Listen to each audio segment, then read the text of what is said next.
اللہ الرحمن الرحیم۔ انسان کا نظام ڈائجسٹو سسٹم آف ہیومن، خوراک کو ہم جس شکل میں کھاتے ہیں تو وہ ہمارے کام نہیں آتی، یعنی یہ نوالے جو ہیں یہ پانی کے ساتھ نکل کر جب جاتے ہیں تو اس پر ایک پورا پروسیس ہوتا ہے۔ خوراک کے ہر حصے کو پیچیدہ مراحل سے گزرنے کے بعد ہضم کرنے کی نوبت جو ہے نا وہ آتی ہے۔ بہترین خوراک وہ ہے جس میں مختلف قسم کے عناصر جو ہیں وہ شامل ہوں تاکہ جسم کے تمام حصوں کی وہ ضروریات پوری کر سکیں۔ عام حالات میں ہمیں بھوک لگتی ہے تو ہم کھانا کھاتے ہیں، تو کھانا کھانے کے 3 اہم مقاصد ہیں۔ جسم کو روزمرہ کے کام کاج کے لیے توانائی مہیا کرنا، جسم کے غدودی نظام کو جوہر تیار کرنے کے لیے خام مال مہیا کرنا، جسم کی قوت مدافعت بڑھانے کے لیے خصوصی قسم کے اینٹیجنز پیدا کرنا۔ لہذا تندرستی کو قائم رکھنے کے لیے اور زندہ رہنے کے لیے ایسی غذاؤں کی ضرورت ہے جو ان ضروریات کو پورا کر سکیں۔ اس لیے مرکب غذا اور بدل بدل کر کھاتے رہنا صحت و تندرستی کے لیے بہت ضروری ہے۔ امراض معدہ کے بارے میں جاننے کے لیے نظام کو سمجھنا جو ہے یہ بہت ضروری ہے۔ اس سلسلے میں چند دلچسپ حقائق حسب ذیل۔ جب کسی کو بھوک لگتی ہے تو اس کے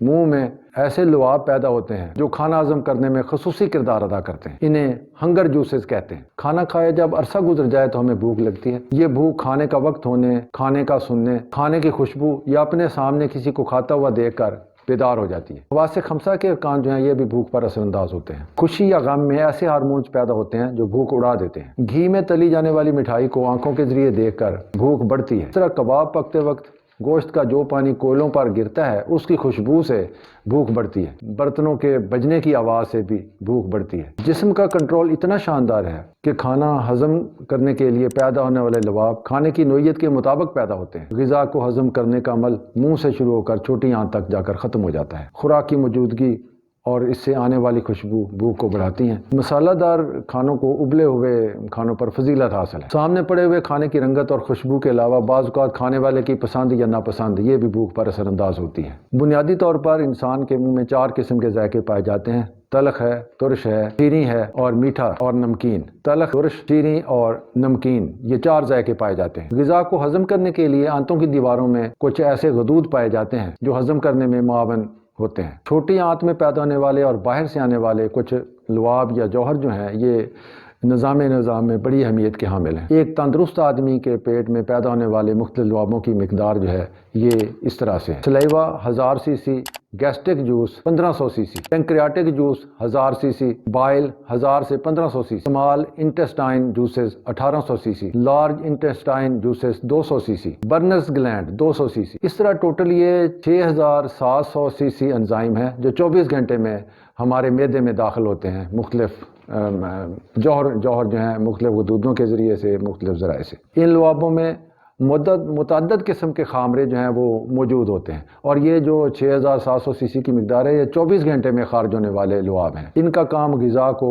کیمیائی عمل سے گزار کر ہضم کرنے کے قابل بنانا ہوتا ہے۔ مثال کے طور پر لبلبہ کے جو اہم خامرے ہیں جو خارج ہوتے ہیں، جو انزائم خارج ہوتے ہیں، اس میں لحمیات کو ہضم کرتا ہے ٹریپسینوجن اور چکنائیوں کو ہضم کرتا ہے لائپیز۔ اپنے مختلف اثرات کے ذریعے غذا کو مختلف قسم کے چھوٹے چھوٹے اجزاء میں تقسیم کر دیا جاتا ہے، پھر یہ آسانی سے خون میں شامل ہو کر جسم میں جو ہے یہ سرایت کر جاتی ہے۔ اسمال انٹسٹائن جوسز 1800 سی سی، نشاست دار غذاؤں کو گلوکوز اور فرکٹوز میں تبدیل کر دیا جاتا ہے۔ یہ آسانی سے حل پذیر ہیں اور جگر میں جا کر گلوکوز کا اکثر حصہ جو ہے یہ مختلف مراحل میں گزرنے کے بعد جلتا ہے۔ جلنے کے عمل سے حدت اور توانائی حاصل ہوتی ہے۔ 1 گرام گلوکوز کے جلنے سے 4.1 حرارے یا کلوری توانائی جو ہے ہمیں حاصل ہوتی ہے۔ جو مقدار ضرورت سے زیادہ ہو وہ جگر کے اندر جو ہے وہ ذخیرہ ہوتی ہے اور کچھ عضلات کو روانہ کر دی جاتی ہے۔ یہ عضلات اسے گلائکوجن کی شکل میں آئندہ ضرورت کے لیے ذخیرہ کر لیتے ہیں۔ ایک عام انسان کے جسم میں 500 گرام گلوکوجن ہر وقت موجود رہتی ہے جو فاقہ کشی یا ضرورت کے وقت نکل کر توانائی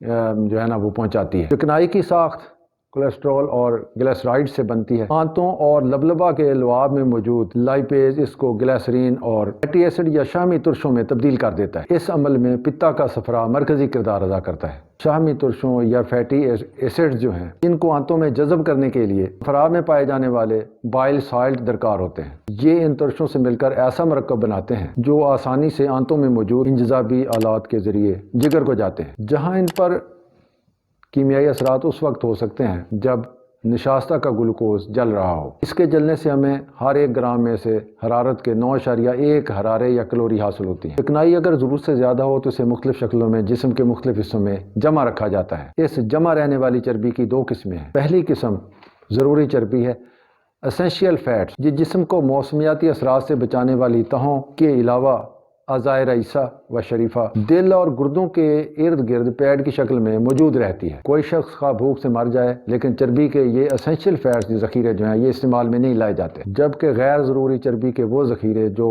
عضلات، جھلیوں اور جوڑوں کے آس پاس ہوتے ہیں وہ استعمال میں آتے ہیں۔ یہ ذخیرے فرد کی ضرورت اور خوراک کے مطابق کم و بیش ہوتے رہتے ہیں۔ چکنائی کے 1 گرام سے ہمیں 9.4 حرارے حاصل ہوتے ہیں۔ جسمانی چکنائیوں کا فالتو حصہ خون کی نالیوں میں جم کر ان کی وسعت کو متاثر کر سکتا ہے۔ حیوانی چکنائیاں جو ہیں یہ نباتاتی چکنائیوں سے زیادہ بوجھل ہوتی ہیں، جسم میں جا کر نشاستہ بھی چکنائی میں تبدیل ہو سکتا ہے یا ضرورت کے وقت چکنائی سے گلوکوز بنایا جا سکتا ہے۔ لحمیات بھی انسانی جسم میں اہم کردار ادا کرتے ہیں۔ جسم کا سارا دفاعی نظام ان لحمیات سے ہی مرتب ہوتا ہے۔ جسم کے اہم ترین غدودوں کے ہارمونز بھی انہی سے بنتے ہیں، کیونکہ ہر غدود کو اپنی ضرورت پوری کرنے کے لیے خصوصی نوعیت کے امینو ایسڈ جو ہیں وہ درکار ہوتے ہیں۔ اگر وہ میسر نہ ہوں تو ان غدودوں کی فعالیت متاثر ہو جاتی ہے